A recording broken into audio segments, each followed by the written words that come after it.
धरती पर जब जब सबसे बड़े जीव का नाम लिया जाता है, दिमाग में सबसे पहले डायनासोर की तस्वीर उभर आती है। लेकिन आप जानकर हैरान रह जाएंगे, धरती का सबसे बड़ा डायनासोर अर्जेंटिनोसॉरस भी उस महासागरीय दैत्य के आगे छोटा पड़ जाता है, जो आज भी हमारे प्लैनेट पर जिंदा है। जिसका अंदाजा आप इस बात से लगा सकते हैं कि अर्जेंटिनोसॉरस की लंबाई 30 से 35 मीटर तक और वजन करीब 70 टन हुआ करता था। लेकिन ब्लू व्हेल का औसत वजन ही 100 से 150 टन होता है और कुछ रिकॉर्ड्स में तो ये 190 से 210 टन तक पहुंच जाता है। यानी पानी का ये डेमन जमीन पर राज करने वाले किसी भी डायनासोर से कहीं ज्यादा भारी है। या फिर यूं कहें कि 3 अर्जेंटिनोसॉरस को अगर लाइन में खड़ा किया जाए, ये तब भी व्हेल जितने नहीं होंगे। व्हेल एक बार में हजारों लीटर पानी बाहर निकालती है और इसका दिल एक बड़े घोड़े के बराबर होता है। जब ये आवाज निकालती है तो 800 किलोमीटर दूर तक उसकी गूंज सुनाई देती है। सवाल ये है कि ये धरती का सबसे बड़ा जीव कैसे बना? मगर उससे भी ज्यादा हैरानी की बात तो ये है कि ये जीव कभी धरती पर चलने वाला एक छोटा सा जीव हुआ करता था, मगर फिर ये समुद्र में तैरने लगा और बन गया इतना विशाल। पर कैसे? चलिए डिटेल्स में जानते हैं। इस कहानी की शुरुआत तो लाखों साल पहले हो चुकी थी। ये वही दौर था जब धरती पर डायनासोर का राज हुआ करता था। डायनासोर भी अलग अलग टाइप के थे। इन्हीं में से एक टाइप था अर्जेंटिनोसॉरस का। अर्जेंटिनोसॉरस यानी इतिहास का सबसे बड़ा जमीन पर चलने वाला जीव। ये कितना बड़ा था, इसका अंदाजा आप इस बात से लगा सकते हैं कि इसकी लंबाई 30 से 35 मीटर और वजन लगभग 70 टन था। यानी एक ट्रक को फुली लोड किया जाए तब जाकर इतना वजन होता है। और जैसा कि हमने अभी बताया, 3 अर्जेंटिनोसॉरस का कुल वजन 210 टन होगा, मगर ब्लू व्हेल का अधिकतम वजन 215 टन के बराबर होता है। ब्लू व्हेल का साइज और वजन ही इसकी खासियत नहीं है, बल्कि ये इतनी विशाल है कि इसके सामने एयरबस A320 जैसा हवाई जहाज भी छोटा दिखाई देता है। इनफैक्ट इसकी जीभ का वजन धरती पर फिलहाल के सबसे बड़े जमीनी जीव यानी अफ्रीकी हाथी के बराबर होता है। इसकी जीभ 3 टन की और इसका दिल टेस्ला की एक कार के बराबर होता है। आप खुद सोच कर देखिए, जिस जीव का दिल इतना बड़ा हो वो सच में कैसा लगता होगा। सवाल ये उठता है कि जब लगातार इवोल्यूशन में जीव छोटे होते जा रहे हैं तो ब्लू व्हेल इतनी बड़ी कैसे बन गई? और जब ये धरती पर रहने वाला एक छोटा सा जीव थी तो ये समुद्र में कैसे पहुंची? कैसे इसने समुद्र को अडॉप्ट कर लिया? क्या यही इसके बड़े होने का कारण है, या फिर इसके पीछे कोई ऐसा वैज्ञानिक राज छुपा हुआ है जिसके बारे में हम नहीं जानते? इसे समझने के लिए थोड़ा साइंटिफिक अप्रोच को अपनाना होगा।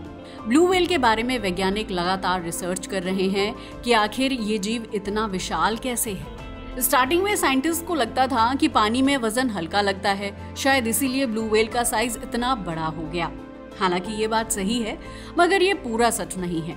ये कहानी का केवल 20% हिस्सा है। इसके इतने बड़े होने का असली कारण है इसका फूड। जी हाँ, इसका फूड नहीं, बल्कि या फिर ये कहें कि इसके खाने का तरीका वो रीजन है। ये इसे इतना अनोखा बना देता है कि आज इसका साइज इतना विशाल है। इसके फूड के स्टाइल की बात भी करेंगे, लेकिन सबसे पहले बात करते हैं इसकी लंबाई की। ब्लू व्हेल धरती का सबसे बड़ा जीव तो है, मगर आप जानकर हैरान रह जाएंगे कि ये दुनिया का सबसे लंबा जीव नहीं है। दरअसल समुद्र में एक और जीव है जो लंबाई में ब्लू व्हेल से भी आगे है, और उसका नाम है बूटलेस वॉर्म। अगर बूटलेस वॉर्म की बात की जाए तो ये 55 मीटर तक लंबा हो सकता है।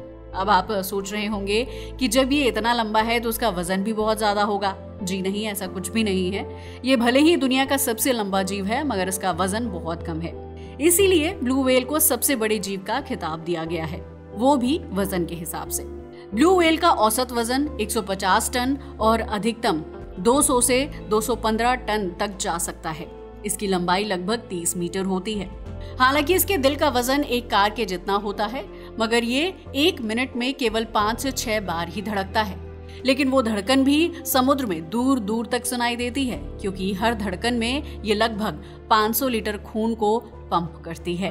और सबसे हैरान करने वाली बात तो ये है कि ब्लू व्हेल की धमनियां इतनी चौड़ी होती हैं कि उनमें एक ह्यूमन चाइल्ड ना केवल घुस सकता है बल्कि मूव भी कर सकता है। इसकी बॉडी जितनी खतरनाक है, इसकी आवाज भी उतनी ही ज्यादा है। जिसका अंदाजा आप इस बात से लगा सकते हैं कि इसकी आवाज की तीव्रता 150 से 180 डेसिबल होती है। ये आवाज 800 किलोमीटर दूर तक सुनी जा सकती है। यानी अगर एक ब्लू व्हेल दिल्ली में है तो उसकी आवाज मुंबई तक सुनाई दे सकती है।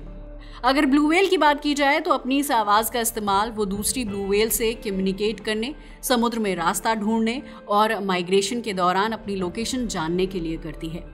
वैसे आप जानकर हैरान रह जाएंगे कि ब्लू व्हेल कोई मछली नहीं है बल्कि एक मरीन मैमल है। ऐसा इसलिए क्योंकि ये अंडे नहीं देती बल्कि बच्चों को जन्म देती है। आप जानकर चौंक जाएंगे कि जब एक ब्लू व्हेल का बच्चा पैदा होता है तो वो कई जानवरों से बड़ा होता है। इस बच्चे का वजन 2.8 से 3 टन और लंबाई 7 से 8 मीटर होती है। इसके बाद में शुरू होती है इसकी बढ़त।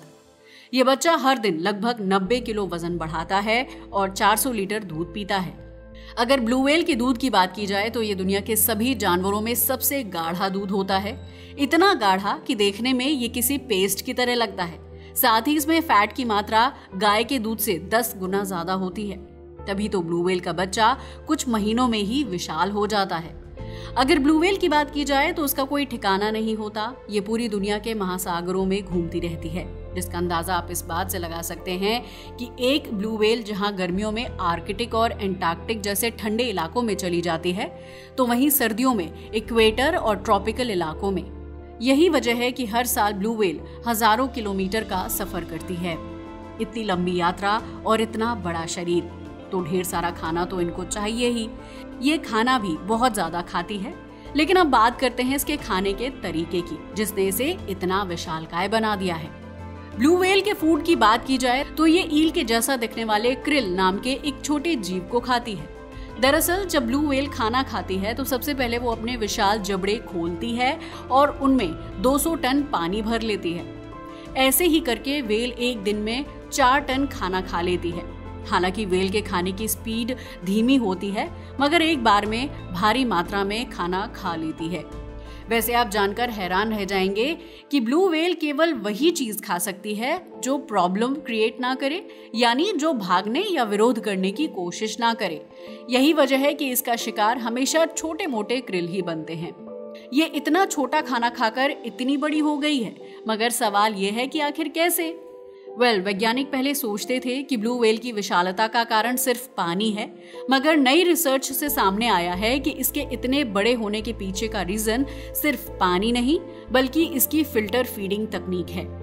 क्योंकि ऐसा करके ये बहुत कम एनर्जी खर्च करती है और ढेर सारा खाना खा लेती है। अगर धरती पर पाए जाने वाले जीवों से इसे कंपेयर किया जाए तो गाय दिन भर घास चरती है, जिससे उसे एनर्जी मिलती है। ब्लू व्हेल समुद्र के पानी को छानकर भारी मात्रा में खाना खा लेती है और यही इसकी विशालता का सबसे बड़ा राज है।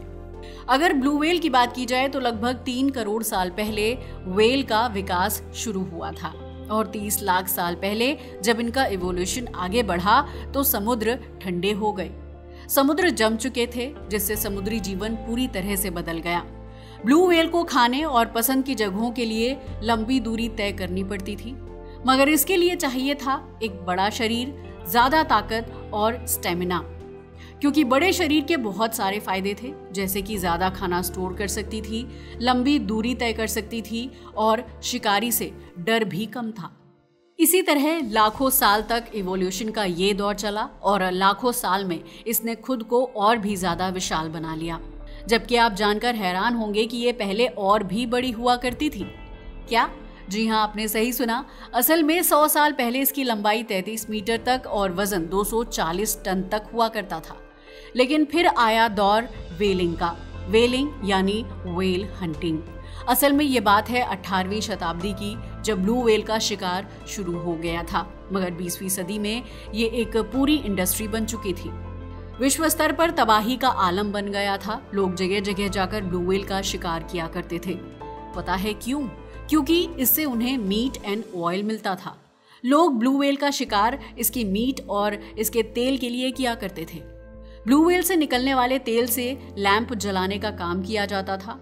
बैलन व्हेल्स की बात करें तो ये वो व्हेल्स हैं जिनके दांत नहीं होते, बल्कि उनके मुंह में बैलन प्लेट्स यानी झिल्ली जैसी संरचनाएं होती हैं। इन्हीं प्लेट्स की हेल्प से ये लिटिल क्रिएचर्स जैसे प्लवक, क्रिल और फिश को छानकर खाती हैं। मगर इनकी ये स्पेशलिटी ही इनके लिए मुसीबत बन गई, क्योंकि इनके लिए इनका शिकार किया जाने लगा। दरअसल इनके ब्लीन से कॉर्सेट बनते थे, जिससे हजारों ब्लू व्हेल मारी गईं। यकीन मानिए ये एक ऐसी स्थिति बन गई थी जब ब्लू व्हेल विलुप्ति की कगार पर पहुंच चुकी थी, जिसकी वजह से दुनिया को समझ आ गया कि अब ब्लू व्हेल को बचाना जरूरी है। और फिर आया 1982, जब इंटरनेशनल व्हेलिंग कमीशन यानी IWC बनाया गया।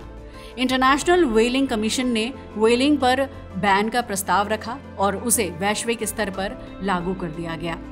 इस तरह ब्लू व्हेल की जान बची। अगर आज दुनिया में मौजूद ब्लू व्हेल की बात की जाए तो 20,000 से 25,000 के आसपास ही बची हुई हैं, जबकि 1926 में इनकी संख्या 1.5 लाख से ज्यादा हुआ करती थी। आज ये ज्यादातर एंटार्कटिक और नॉर्थ पैसिफिक में पाई जाती हैं। अब सवाल ये है कि क्या ये बच पाएंगी, और अगर ये विलुप्त हो गई तो क्या होगा?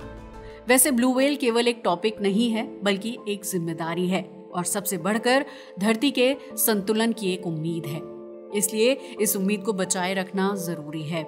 तो ये थी कहानी ब्लू व्हेल की। आपका इसके बारे में क्या ख्याल है? अपनी राय को हमें कमेंट करके बताना ना भूलिएगा। आज के लिए बस इतना ही। वीडियो अच्छा लगा हो तो इसे लाइक और शेयर करें और हमारे चैनल को सब्सक्राइब करें। जय हिंद दोस्तों।